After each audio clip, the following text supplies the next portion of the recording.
آج جو زمانوں کے سامنے ہے، ایک موبائل ہے مثلا، ایک ٹی وی ہے، انٹرنیٹ ہے، تو اس میں ہزاروں قسم کے شیطانی گمراہ کرنے والے حربے ہیں۔ میں نے کراچی میں کسی مجلس میں کہا تھا کہ اگر بچوں کی صحیح تربیت نہیں کی، بچیوں کی صحیح تربیت نہیں کی تو موبائل نہ دیا کرو، کیونکہ تم ایک وسیلہ دے رہے ہو گمراہی میں مبتلا ہونے کا۔ کسی مومن نے میسج کیا، مولانا یہ تو ٹیکنالوجی کا زمانہ ہے، ہم بچوں کو موبائل سے کیسے روکیں؟ تو آپ کے بیان سے یہ تاثر مل رہا ہے کہ آپ ٹیکنالوجی کے اینٹی ہیں۔ ہاں، میں نے کہا ٹیکنالوجی کی مخالفت کسی نے نہیں کی۔ موبائل سے میری مراد ٹیبلٹ نہیں ہے، موبائل میں ہوتا ہے سم۔ ہر اس چیز سے اپنے بچے اور بچی کو بچاؤ جس میں کوئی ایسا سوراخ پیدا ہو جائے کہ جس میں کوئی نامحرم داخل ہو جائے۔ میں اس لیے یہ باتیں کرتا ہوں کیونکہ میرے پاس میسج آتے ہیں، فون کالز آتے ہیں، شادی شدہ لوگوں کے گھر اجڑ گئے، شادی شدہ لوگوں کے گھر اجڑ گئے ایک میسج کی وجہ سے، ایک کال کی وجہ سے، کیونکہ تربیت اس خاتون کی نہیں ہے، اس بچے کی صحیح تربیت نہیں ہے، اور ہر جگہ شیطانی حربیں، ہر جگہ شیطانی حربیں۔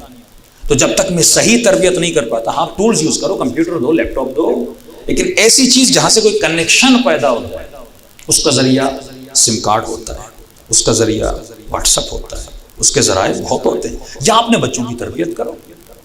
یہ جو پرائیویسی کا کانسیپٹ ہے نا، ویسٹرن کانسیپٹ، کہ باپ اگر بچے کے کمرے میں بھی جائے نوک کر کے جائے، اور اگر ایسے چلا جائے تو بابا آپ نے میری پرائیویسی خراب کر دی، میری اجازت کے بغیر آپ نے میرا لیپ ٹاپ کیسے کھولا، آپ میری پرائیویسی کے اندر ان ہو گئے، آپ میرے موبائل کے اندر ان ہو گئے۔ اس کا مطلب اس گھر میں ولایت نہیں ہے۔ امیر المؤمنین کی اگر مجھ پر ولایت ہے تو میری اجازت کے بغیر وہ میرے مال کو بھی مصرف کر سکتے ہیں، میری اجازت کے بغیر میری بیوی کو طلاق بھی دلوا سکتے ہیں، میری اجازت کے بغیر میرے بچوں کے مالک بھی۔ اسی طرح باپ کی ولایت بچے پر ہے۔ اسلام کہتا ہے والد اپنے بیٹے کی زندگی میں 100% انوالو رہے۔ اس کی وجہ ہے مثلا جو ویسٹرن کلچر تھا کہ جس میں بچے شادی کرنے کے بعد ویسٹرن ورلڈ میں اپنے والدین سے سیپریٹ ہو جاتے ہیں، یہ ویسٹرن کلچر ہے۔ اسلامی کلچر یہ تھا کہ جوائنٹ سسٹم میں رہو۔ ہاں مسائل ہوتے ہیں، لیکن مسائل کا حل یہ نہیں کہ تم جدا ہو جاؤ۔ مسائل اس لیے ہوتے ہیں کیونکہ اس گھر میں تربیت نہیں ہے، نہ ساس کو پتا ہے بہو کے ساتھ اخلاق کیا کرنا ہے، نہ بہو کو پتا ہے کہ مجھے اپنی ساس کے ساتھ، نہ بیٹے کو پتا ہے کہ ماں کا حق کیا ہے اور بیوی کا حق کیا ہے، تو ان دونوں میں کنفیوز ہو جاتا ہے۔ اس کی صحیح اب تربیت نہیں ہے تو اس کا حل یہ تو نہیں کہ تم گھروں کو اجاڑ کے الگ ہو جاؤ اپنے والدین کے ساتھ۔ اور جو اطاعت والدین، جو ثواب خدمت والدین، صرف والد و والدہ کے دیکھنا بھی عبادت ہے، تو اس سے محروم ہو جائے۔ کم از کم گھر میں رہے گا تو اپنی ماں کے پاؤں تو دبائے گا، باپ کی خیریت تو پوچھے گا۔ لیکن وہ ویسٹرن کلچر جو مسلم سوسائٹی میں ہو گیا، تو ان کے بوڑھے ماں باپ آپ دیکھیں اولڈ ہاؤسز میں رہتے ہیں، ڈپریشن کا شکار، کینسر کے شکار ہو جاتے ہیں، پوری زندگی ان کی تباہ و برباد، خسرت دنیا والآخرہ ہو جاتا ہے۔ اور یہی کلچر ہماری سوسائٹی میں، ہماری پرائیویسی خراب ہو رہی ہے۔ تو پہلے کیا ہوتا تھا کہ جو بچیاں شادیاں کرتی تھیں، ظاہر ہے اب ایک بچی نے شادی کی، پریگننٹ ہو گئی، اب اسے تجربہ تو نہیں ہے نا کہ بچہ پیدا ہوتا ہے، بچے کی بیماری کیا ہوتی ہے، ہاں اس کا علاج کیا ہے، تو فوراً گھبرا جاتے ہیں اس ڈاکٹر کے پاس، اس ڈاکٹر کے پاس، اور ایک خاتون کا دوسرا بچہ مر گیا۔ لیکن وہ خاتون جو اپنی سانس کے ساتھ رہتی ہے یا اپنی بوڑھی ماں کے ساتھ ہوتی ہے، تو ان بوڑھی ماؤں کو، دادیوں کو تجربہ ہوتا ہے، ایکسپیرینس ہوتا ہے کہ بچے بیمار ہوتے ہیں تو بچے کے لیے کیا کرنا ہے، ہاں ٹوٹکے ان کو آتے ہیں تو بچے بچ جاتے ہیں، تو ان گھروں میں رہتے ہیں۔ دوسرا جو مرد اور بیوی بھی جاب پہ لگ گئے تو بچے کو سنبھالے کون؟ پہلے تو یہ تھا کہ دادی سنبھال لیتی تھی، پھپھو سنبھال لیتی تھی، خالہ سنبھال لیتی تھی۔ تو اسلام کا جتنا نظام ہو، اکنومیکلی بھی آپ کے فائدے میں، اخلاقاً بھی آپ کے فائدے میں، آپ کی زندگی میں اس میں سکون بھی آتا ہے، پیس بھی آتا ہے۔ لیکن یہ جو کانسیپٹ ہے کہ میں نے کہا کہ والد میرے کمرے میں داخل نہ ہو جائے، میری پرائیویسی ہے، میری موبائل میں داخل نہ ہو جائے، میرے لیپ ٹاپ کو چیک نہ کرے، مجھ سے پوچھے بھی نہیں کہ تم کس کے ساتھ گھومنے گئے تھے، میری پرائیویسی ہے، میری لائف ہے۔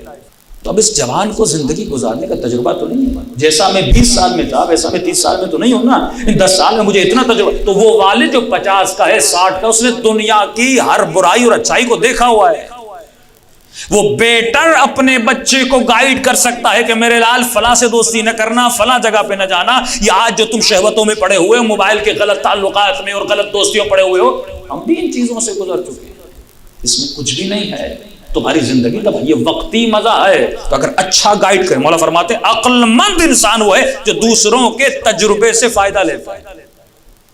بھائی ایک راستہ ہے جس میں کھڈے ہیں، میں آپ کو بتا رہا ہوں اس راستے میں کھڈا، عقل کا تقاضا کیا، آپ میری بات کو سنو نا، لیکن جب بے وقوف کہتے ہیں میں جا کر دیکھوں گا کھڈا ہے تو کتنا گہرا ہے، دیکھنے سے کیا ہوگا، تمہاری زندگی تباہ و برباد ہو جائے گی۔ تو اگر والد اور والدہ اس بیٹی اور بیٹے کی زندگی میں انوالو نہ ہو تو ان کی زندگیاں تباہ و برباد ہو جاتی ہیں۔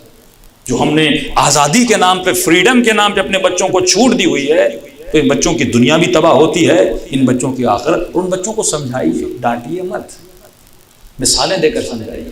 انشاءاللہ اگلی مجالس میں آئے گا کہ جس کا ایک صفت ولایت اہل بیت کی ہے کہ آپ اپنے وجود میں اپنے نفس کی عزت نفس، سیلف رسپیکٹ کو بڑھائیے۔ تو جب تک اولاد کی سیلف، مثلا ایک بچی یونیورسٹی سے آتی ہے، کہتی ہے کہ وہاں تو کوئی دوپٹہ نہیں پہنتا، مثلا حجاب نہیں کرتا، تو آپ مجھے کیوں کہہ رہے ہیں میں حجاب کروں؟ تو آپ اس کو سمجھائیں کہ جو حجاب کرتا ہے اللہ کے نزدیک اس کی عزت ہوتی ہے، اس کی سیلف رسپیکٹ ہوتی ہے، اور یہ جو حجاب نہیں کر رہی یہ اپنی سیلف رسپیکٹ اس کی نہیں ہے، اس کے اندر عزت نفس نہیں ہے۔ کیا تجھے قیامت کے سامنے اپنے نفس کی عزت کو بڑھانا نہیں؟ اس کا ایک ریزن ہے کہ بیٹی یہ دیکھو، آج کیونکہ اس میں بھی آؤں گا کہ آج کوشش کی جا رہی ہے کہ شریعت کو کلچر بنایا جائے۔ مثلا آپ لبنان چلے جائیں گے، کچھ ایسی کنٹریز ہیں جہاں پہ خواتین مقنعہ سر پہ برقع مقنعہ پہنتی ہیں، لیکن نیچے آپ دیکھیں گے تو جینز پہنی ہوئی ہے۔ اسی اسلام آباد میں بھی ہوگا، بعض یونیورسٹیز میں آپ نے دیکھا ہوگا ٹائٹ لباس پہنا ہوا ہے، لیکن سر بھی ڈھانپا ہوا ہے۔ اس نے سر شریعت کی وجہ سے نہیں ڈھانپا، فیشن کی وجہ سے ڈھانپا ہے۔ تو اس نے کیا کوشش کی، یہی جوان جس کو باپ کہتا تھا داڑھی رکھو داڑھی رکھو، داڑھی نہیں رکھ رہا تھا، اور جب کسی ہالی ووڈ کے بالی ووڈ کے بڑے ایکٹر نے داڑھی رکھی، اس نے داڑھی رکھنا شروع کر دی۔ اب خوش ہو گیا کہ باپ بھی راضی، شیطان بھی راضی، ہاں بابا بھی راضی ہو گیا، یونیورسٹی جا رہا ہوں، فیشن ہے، 4 لڑکوں نے رکھا ہوا تو میں بھی داڑھی رکھ رہا ہوں۔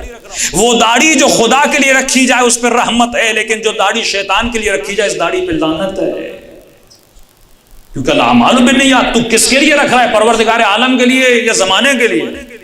تو آج کوشش یہ کی جا رہی ہے کہ شریعت کو کلچر بنایا جائے، اور جب کلچر بن گیا تو مختلف فیشن آ جائیں گے، حجاب اس طرح کیا جائے اس طرح کیا جائے، لیکن شریعت میں حدود ہیں۔ شریعت کہتی ہے میری حد سے تجھے باہر نہیں نکلنا، اگر میری نماز صبح 2 ہے تو 2 پڑھنی ہے، 3 پڑھی تو تیرے اوپر لعنت ہے، کیونکہ شریعت اللہ کی مرضی کا نام ہے، تیری مرضی کا نام نہیں ہے۔ اگر تو اپنے وجود پہ اہل بیت کی ولایت کو، ولایت کا مطلب یہ ہے کہ اپنے وجود پہ مرضی خدا کو نافذ کرے۔ تو آج سب سے بڑا فقدان یہ ہے کہ ہمیں پتہ ہی نہیں اس بچے کے اندر سیلف رسپیکٹ کو کیسے بڑھانا۔